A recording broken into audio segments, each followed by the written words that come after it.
Have you ever wondered why certain events in our lives seem to repeat themselves, like echoes from the past, beyond our conscious control? Why do we sometimes feel an inexplicable longing, fear, or an intense drive toward light and freedom that defies logical explanation? Carl Gustav Jung once said, "Until you make the unconscious conscious, it will direct your life and you will call it fate." Sometimes what we perceive as fate is actually a set of unconscious patterns passed down through generations. The key to understanding these patterns may lie in someone we often remember with warmth but seldom recognize as a source of inner strength: our maternal grandmother. This connection is more than just familial.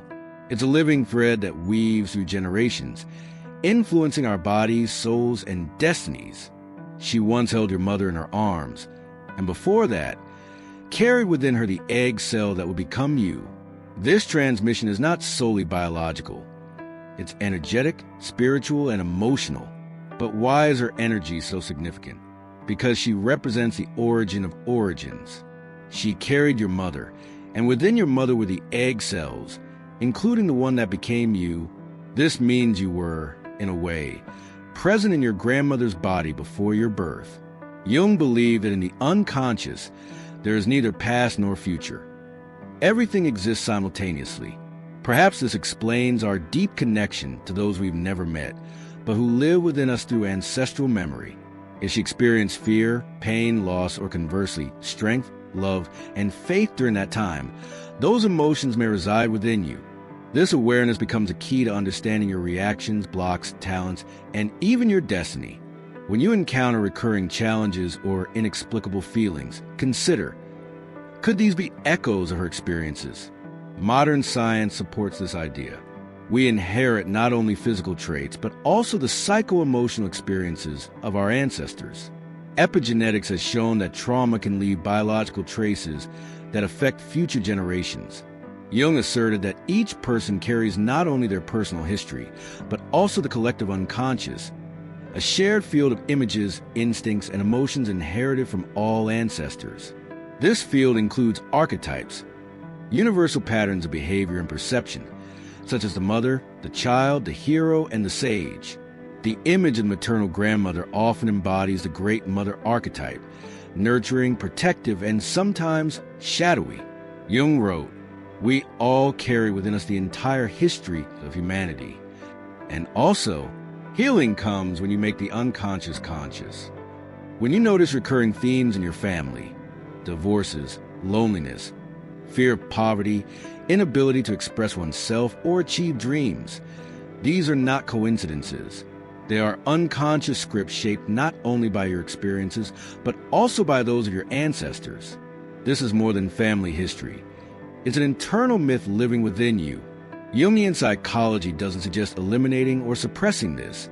It offers a path of integration, awareness, acknowledgement, and transformation.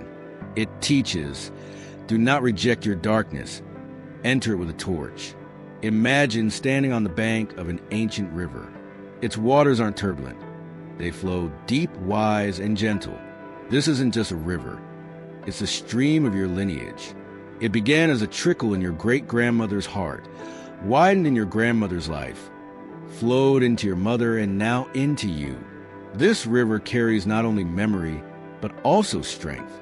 It knows how to endure drought, carve through rock, and keep flowing even when the path seems blocked. You reach out and touch the water. Warmth rises, bringing a sense of support. You hear a voice. You are not alone. We are with you. Through you, we continue not as pain, but as strength.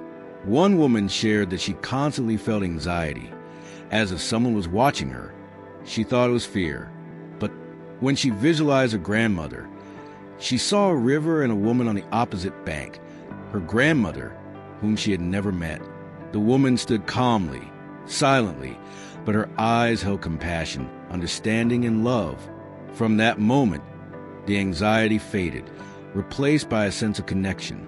She began writing letters to her grandmother, not in the physical world, but on a soul level.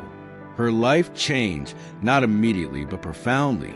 Jung emphasized the importance of connecting with both personal and ancestral unconscious. Only the person who has looked into their own darkness can truly understand their light. When you reach out to your mother, grandmother, great-grandmother, you open a door, not to the past, but to wholeness. You acknowledge the journey was challenging. There were mistakes, fears, but now it's time for light, time for awareness. Now take a pause. Right now, feel your breath. You are breathing, therefore you are alive. In each inhale is the life of your mother, your grandmother, all the women who came before you. In each exhale, the opportunity to release what no longer needs to be carried. Carl Jung said, "Until you make the unconscious conscious, it will direct your life and you will call it fate." This is the essence of our inner work. We return to ourselves to see that what seemed like fate or recurring pain is merely a call to awaken, to engage in dialogue with the unconscious, to unite with what we've long rejected. Out of fear, ignorance, or pain, when you turn inward, you connect with what Jung called a shadow, the part of us we hide. Often, this shadow contains our mother's pain, their unspoken feelings, their unrealized dreams. But within this lies immense potential, waiting for you to acknowledge it without judgment. Jung wrote that a person does not become enlightened by imagining figures of light, but by making the darkness conscious. In this deep acceptance lies the beginning of true freedom. Until you reconnect with your roots, you will be like a tree swaying in the winds of others' expectations. But when you unite with your lineage, with this ancient river within, you find support. Then it doesn't matter what your path has been. What matters is where you're heading now. You are the connecting link. You are the living bridge. Through you, pain can transform into healing, fear into light, loss into restored wholeness. And when you feel this, even just in your body, breath, sensations, inner silence emerges. But it's not emptiness.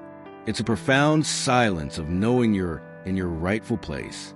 The practice of connecting with the maternal lineage isn't a ritual. It's a psychological integration. It allows you to break the cycle of repetition, free ancestral energy from pain, and channel it into creation. Jung called this the process of individuation, becoming a whole person by embracing all parts of yourself, including those that were repressed, forgotten, or rejected. What can you do right now? Sit in silence. Close your eyes. Imagine your grandmother before you. Perhaps you know her, or maybe you just feel warmth. She looks at you without words, and you ask, "If you were here with me, what would you say?" Just listen. Don't think. Allow the image to emerge on its own. Jung said, "Symbols of the unconscious are the language of the soul. If we respect them, they guide us." With each such step, you not only heal yourself, you rewrite your family script. You become yourself, not just a daughter, but someone who can change the course of the river. Now, you stand by this ancient, wise, living river. You feel the water flowing. Its current carries the stories of those who came before you. Silent, aching, waiting to be heard. But now, something has changed. You do not turn away. You listen. You place your hand in the stream, and it responds, not with resistance, but with recognition. Because you are no longer just carried by the river. You are shaping it. With each choice, each truth spoken, each wound faced with courage, you are changing its course.